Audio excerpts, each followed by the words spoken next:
Hello नमस्ते welcome back to my channel psychic tarot 3 and हम आ गए हैं आज एक नई रीडिंग के साथ। आज की जो रीडिंग है बहुत ही हाईली रिकमेंडेड टॉपिक पर है। सब लोग मुझे बोल रहे थे प्लीज़ थर्ड पार्टी के ऊपर रीडिंग बनाइए। क्या थर्ड पार्टी हमारे पार्टनर की लाइफ से निकलेगी? क्या वो अपना कर्मा फेस करेगी? एंड कब तक ये थर्ड पार्टी सिचुएशन ख़त्म हो जाएगी? सो मैंने सोचा क्यों ना चलिए मैं आज इसी टॉपिक पर रीडिंग कर दूँ, क्योंकि आप लोग इतना प्यार दिखा रहे हो, इतना प्यार दे रहे हो, तो क्यों ना मैं आपको भी मतलब इक्वली मतलब गिव मतलब दूँ जो आप चाहते हो मुझसे। तो डेफ़िनेटली मैंने सोचा क्यों ना मैं आपके लिए एक रीडिंग करूं, और वो भी थर्ड पार्टी के ऊपर। तो डेफ़िनेटली मैं आपको पहले बता दूं, ये कलेक्टिव रीडिंग है और टाइमलेस रीडिंग है। जब भी आप देखेंगे कोई ना कोई गाइडेंस मिलेगी और सभी साइंस के लिए है। ओके, सो आपसे रेजोनेट कर भी सकती है और नहीं भी कर सकती। So please keep an open mind. जो भी पार्ट आपसे रेजोनेट करे प्लीज़ मुझे कमेंट में ज़रूर बताना। एंड चैनल को सब्सक्राइब करना बिल्कुल मत भूलना, बेल आइकन को प्रेस करना बिल्कुल मत भूलना, ताकि जो भी नोटिफिकेशन न्यू आए वो आपको सबसे पहले मिले। ओके, तो रीडिंग स्टार्ट करने से पहले मैं कार्ड को शफल करूँगा और देन उसके बाद हम कार्ड पिक करेंगे। सो गाइस चलिए स्टार्ट करते हैं और देखते हैं कि क्या आता है आपकी इस रीडिंग में निकल कर। कब तक थर्ड पार्टी आपकी लाइफ से चली जाएगी?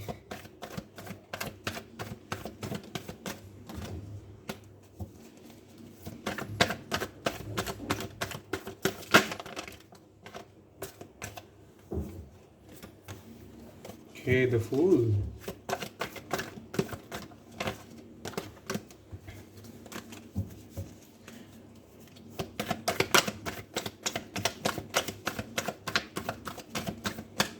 ओके, अब हम कार्ड पिक करेंगे एंड स्टार्ट करते हैं रीडिंग।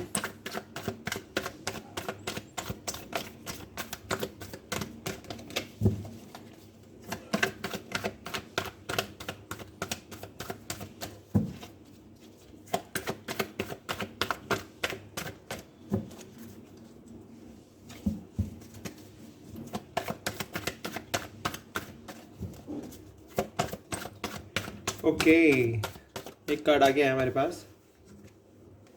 होपफुली आपको ये कार्ड दिख रहा हो। Two of swords, Gemini, Libra, Aquarius. Okay,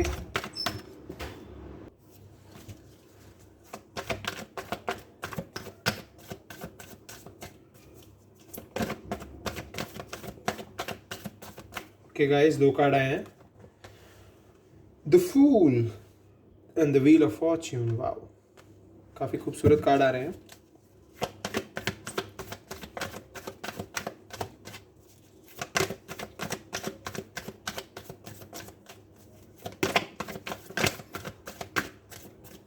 एक कार्ड और आ गया है। ओके, एस ऑफ वैन in reverse,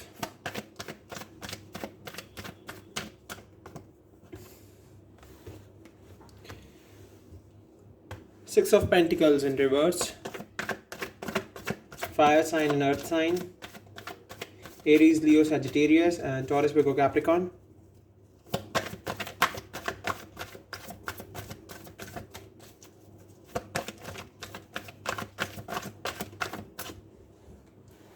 The moon. Okay.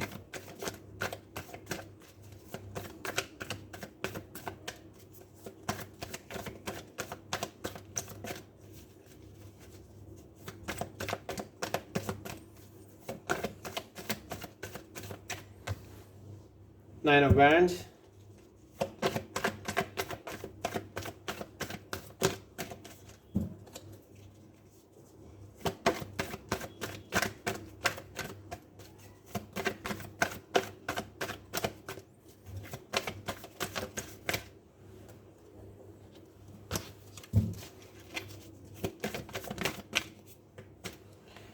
Okay, Four of Wands in reverse. And Queen of Swords in reverse. Okay. So guys, मैं आपको पहले major खाना से जो साइंस हमारे पास आए हैं वो भी बता देता हूँ, एंड देन फिर हम रीडिंग को स्टार्ट करेंगे। Okay, so wheel of fortune से हमारे पास Taurus, Scorpio, Leo, Aquarius and the moon से है पाइसेस। ओके, सो अगर मैं इस रीडिंग को देखूँ तो ये बहुत ही खूबसूरत रीडिंग आई है गाइज आपकी निकल के, बहुत ही अच्छी रीडिंग आई है। और इससे मुझे क्लियरिटी मिल गई है बहुत ही कि किस तरीके से आपके पर्सन ने आपसे सेपरेशन लिया और क्या क्या गलतियाँ की हैं और किस तरीके से वो अब वापस आपकी लाइफ में आना चाहते हैं, बिकॉज वो कुछ भी फील नहीं कर पा रहे हैं थर्ड पार्टी के साथ। क्योंकि देखें, अगर मैं इस कार्ड को देखूँ, 2 ऑफ सोर्ड्स को, डिफ़िकल्ट डिसीजंस आए उनकी लाइफ में। बहुत ही डिफ़िकल्ट डिसीजन था उनके लिए कि उन दोनों में से किसको चुने, और बहुत ही ज़्यादा उनके ऊपर बर्डन था, बहुत ही ज़्यादा बर्डन के साथ वो अवॉइडेंस, मतलब वो आपको अवॉइड कर रहे थे कुछ टाइम के लिए, मुझे यहाँ से क्लियरली दिख रहा है। और उन्होंने स्टार्ट लिया,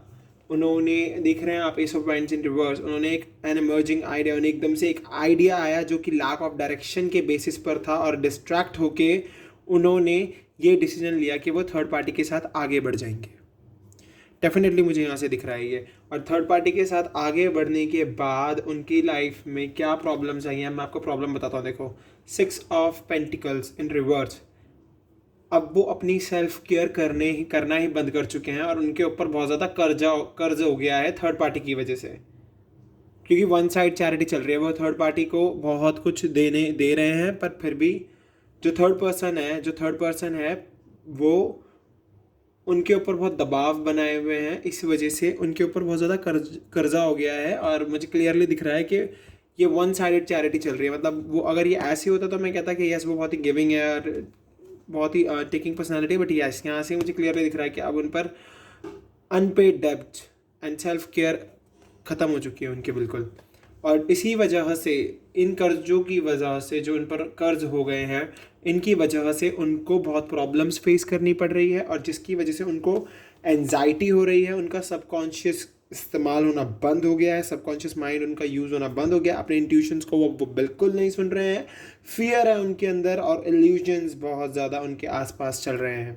तो डेफिनेटली मुझे यहाँ से दिख रहा है इल्यूजन है, फियर है, एंजाइटी है, सबकॉन्शियस का इस्तेमाल होना बंद हो गया है, एंड इंट्यूशंस को वो बिल्कुल भी फॉलो नहीं कर रहे हैं। मुझे यहाँ से क्लियरली वाइब गेट हो रही है, और इसी वजह से हमारे पास 9 ऑफ वैंड्स आया है। उनको अपनी करेज को बढ़ाने की ज़रूरत है। एक जो हर्ट है उसको आगे बढ़ाने की, अपनी हर्ट को ख़त्म करके अपनी करेज को बढ़ाने की ज़रूरत है। और जो वो साइलेंस बैठे हैं इतने टाइम से, वो चुप्पी उन्हें तोड़नी होगी, अपने फेथ पर ट्रस्ट करते हुए कि उनके फेथ का टेस्ट हो रहा है, क्या वो गॉड में अभी भी फेथ रखते हैं, बिकॉज उनको बहुत ज़्यादा ज़रूरत है गॉड पर सरेंडर करने की। उनके आगे आसपास थर्ड पर्सन ने बहुत सारी बाउंड्रीज बनाई हुई है, बट यस, डेफिनेटली अगर ये कार्ड अपराइट आया होता तब मैं थोड़ी प्रॉब्लम्स देख पाता, बट नो, ये कार्ड रिवर्स में आया है। तो सिर्फ थर्ड पर्सन जो है उसे पर्सनल सेलिब्रेशन फील हो रहा है, इनर हार्मनी फील हो रही है, और दूसरों के साथ हर वक्त उसका झगड़ा बना रहता है, एंड कन्फ्लिक्ट विद अदर्स, क्या पता आपके पर्सन से भी बना रहता हो, बिकॉज वो अकेला या अकेली खुश है इस रिलेशनशिप में। आपके पर्सन बिल्कुल भी खुश नहीं है, बिकॉज ये कार्ड रिवर्स में आया है। और मैं अगर आपके थर्ड पर्सन, जो भी थर्ड पर्सन है आपके पर्सन की लाइफ में, अगर उनकी पर्सनालिटी देखूँ तो मुझे यहाँ से क्लियरली दिख रहा है ओवरली इमोशनल ब्लैकमेल करती हैं वो आपके पर्सन को। मुझे यहाँ से दिख रहा है बहुत ज़्यादा ओवर इमोशंस रखती हैं वो अपने, या रखते हैं अपना आगे, एंड ईजिली इन्फ्लुएंस कर लेते हैं किसी को भी। यहाँ से उनकी पर्सनालिटी मुझे शो हो रही है, बहुत ही बिची पर्सनालिटी। मुझे वर्ड यूज़ नहीं करना चाहिए, बट यस, यहाँ से मुझे ये पर्सनालिटी, आई एम सॉरी मैं ये वर्ड यूज़ कर रहा हूँ, I am sorry to all, and ये वर्ड आ गया एकदम से दिमाग में तो मेरे मुंह से निकल गया। ये बहुत ही इस तरीके की पर्सनालिटी है। मतलब मैं अगर दूसरे वर्ड्स यूज़ करूँ इसके लिए तो बहुत ही अनप्लीजेंट एंड मतलब दुर्भावनापूर्ण, मतलब कोई भावना नहीं है, मतलब बहुत ही डिफरेंट ऐसी पर्सनालिटी है कि मैं आपको बता नहीं सकता। सो ओवर इमोशनल यहाँ से मुझे दिख रहा है, ईजिली इन्फ्लुएंस दिख रहा है, बिची पर्सनालिटी है, कोल्ड हार्टेड, बहुत ही कोल्ड हार्टेड है बिल्कुल। मतलब ये पर्सन ऐसे हैं, अब चाहे वो मेल हो सकती है, फीमेल हो सकती है, कोई भी हो सकता है, सेम जेंडर भी हो सकता है, बट ये पर्सन ऐसा है, अगर ये थर्ड पार्टी आपकी लाइफ में बना हुआ है, ये बहुत ही मतलबी इंसान है। मुझे यहाँ से क्लियरली फील हो रहा है ये। बट येस, डेफिनेटली अब जब आपके पार्टनर के सामने, बिकॉज देखिए गॉड टाइमिंग के बेसिस पर ही आपके पार्टनर के सामने ये सारी चीज़ें आएंगी, क्योंकि आपके पार्टनर अभी उन पर ट्रस्ट करके बैठे हुए हैं।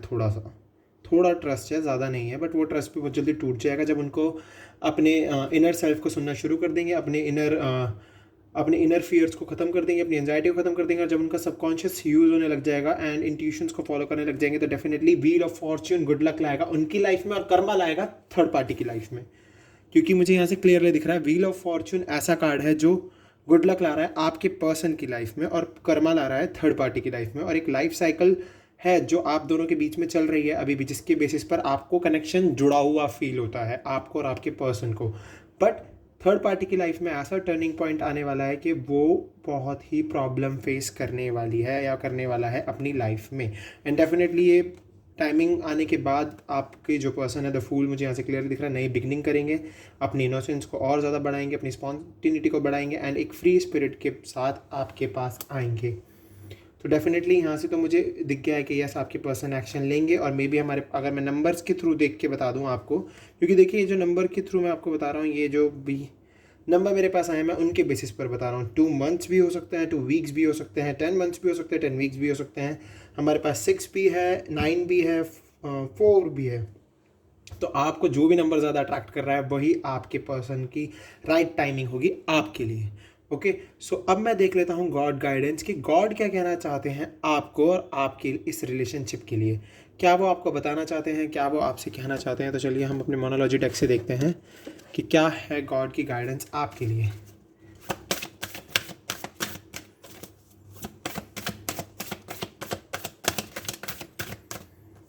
Okay, take time to breathe out. Time लो और जो भी आपके आसपास नेगेटिविटी है, सिचुएशन चल रही है, या फिर आपको अगर एंजाइटी या फिर डिप्रेशन जैसा फील हो रहा है, तो please take time and breathe out. Time लो, अच्छे से मैनिफेस्ट करो। टाइमिंग मैंने बता दिया, रीडिंग में मैंने दिखा दिया है कि क्या चल रहा है लाइफ में आपके पर्सन के, कब तक थर्ड पार्टी सिचुएशन निकल जाएगी लाइफ से। एंड येस डेफिनेटली नंबर्स के बेसिस पर भी मैंने बता दिया। तो प्लीज़ बिल्कुल भी ऐसा फील मत करना कि बहुत प्रॉब्लम्स हो रही हैं लाइफ में। कुछ प्रॉब्लम्स नहीं है, छोटी मोटी प्रॉब्लम्स आती रहती है, निकल जाएंगी। Be bold and make the first move. अब आपके पर्सन को बोल्ड होने की बहुत ज़्यादा ज़रूरत है और पहला कदम उठाने की बहुत ज़्यादा ज़रूरत है। तो डेफिनेटली अगर आपके पर्सन बोल्ड बन जाएंगे और पहला मूव लेंगे, तो पहला मूव उनका ये होगा कि वो थर्ड पार्टी को छोड़ देंगे।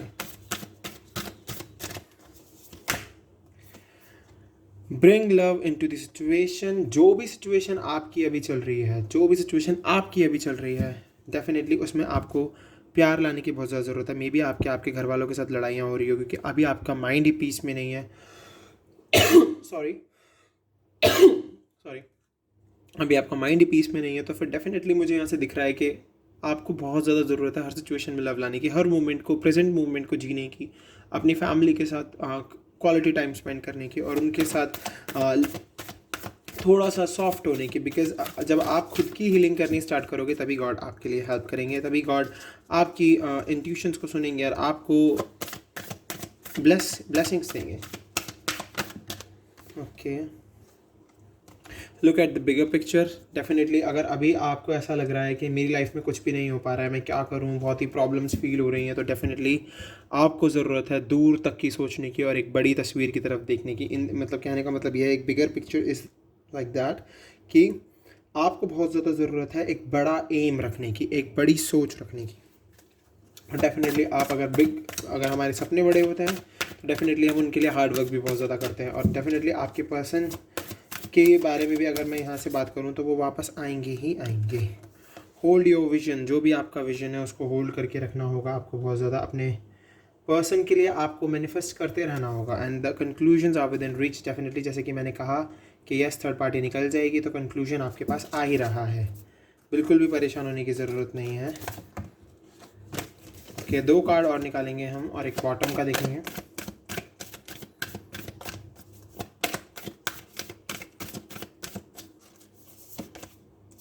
A win-win outcome is forecast. Very good. जीत जाएंगे आप। और जो भी एनर्जी है आपकी अब वो मोमेंट ले रही है, एक मोमेंट में है, तो डेफिनेटली अपनी एनर्जी को बनाकर रखना, बरकरार रखना। And bottom of the deck ये देखिए, nothing will come of this situation. अगर यही सिचुएशन बनी रही आपकी, क्योंकि देखिए गॉड आपके लिए भी दिखा रहे हैं take time to breathe out. Card से मैंने आपकी पूरा आपके जज कर लिया है कि किस तरीके से आपका माइंडसेट चल रहा है। आप बहुत परेशान चल रहे हो थर्ड पार्टी को लेके, बहुत ही प्रॉब्लम में हो, बहुत ही ज़्यादा पेन में हो, बहुत ही ज़्यादा ग्रीफ में हो, या फिर बहुत ही अलोन फील कर रहे हो। तो बिल्कुल भी ऐसा फील करने की ज़रूरत नहीं है। अगर यही फील करते रहोगे तो nothing will come of this situation. इस सिचुएशन में कुछ नहीं आने वाला, प्रॉब्लम्स और बढ़ जाएंगी। आप शायद मे बी प्रॉब्लम हो जाओ, मेंटली प्रॉब्लम में आ जाओ, या फिर कुछ भी हो सकता है। तो प्लीज़ आपको बिल्कुल भी प्रॉब्लम में आने की ज़रूरत नहीं है। बिल्कुल भी प्रॉब्लम्स को अपने ऊपर हावी होने देने की ज़रूरत नहीं है। पॉजिटिव रहो, पॉजिटिव वे में आगे बढ़ो। गॉड आपके साथ है, गाइडेंस आपको गॉड ने दे दिया, टैरो ने आपको बता दिया है कि क्या चल रही है सिचुएशन आपके पर्सन की थर्ड पार्टी के साथ। तो डेफिनेटली वहाँ से उनकी पर्सनैलिटी भी निकल के आ गई है, सब कुछ मैंने आपको बता दिया है। अब आपका डिपेंड करता है कि आप इस गाइडेंस को कैसे अपने ऊपर अप्लाई करते हो और किस तरीके से आप इस गाइडेंस को अपने यूज़ में लाते हो। अगर आपको ये वीडियो अच्छी लगी है तो प्लीज़ लाइक करना मत भूलना, कमेंट करके बताना मत भूलना रेजोनेट हुई है या नहीं हुई, ओके। और इस चैनल को सब्सक्राइब ज़रूर करना और बेल आइकन को प्रेस करना बिल्कुल मत भूलना। अब जो अगली रीडिंग होगी वो भी रिकमेंडेड टॉपिक पर होगी, तो प्लीज़ जो भी टॉपिक आप रिकमेंड करोगे उस पर मैं करूँगा। गाइज आप सभी अलग अलग डिफरेंट टॉपिक्स को रिकमेंड करते हो, बट जो हाईली रिकमेंडेड टॉपिक होता है मैं उसी पर वीडियो बनाना ज़्यादा मतलब ईजी समझता हूँ। बट ठीक है, मैं उन टॉपिक्स पर भी बनाऊँगा जो आप मुझे रिकमेंड करते हो, बट पहले मैं एक जो बहुत ज़्यादा मतलब रिकमेंड किया हुआ टॉपिक होता है उसको पकड़ने की कोशिश करता हूँ। सो आप लोग प्लीज़ बुरा मत मानना, okay. And bye, take care और ध्यान रखना अपना और अपनी फैमिली का भी। और सब मेडिटेशन करना स्टार्ट कर दो, बहुत हेल्प मिलेगी, ओके। बाय।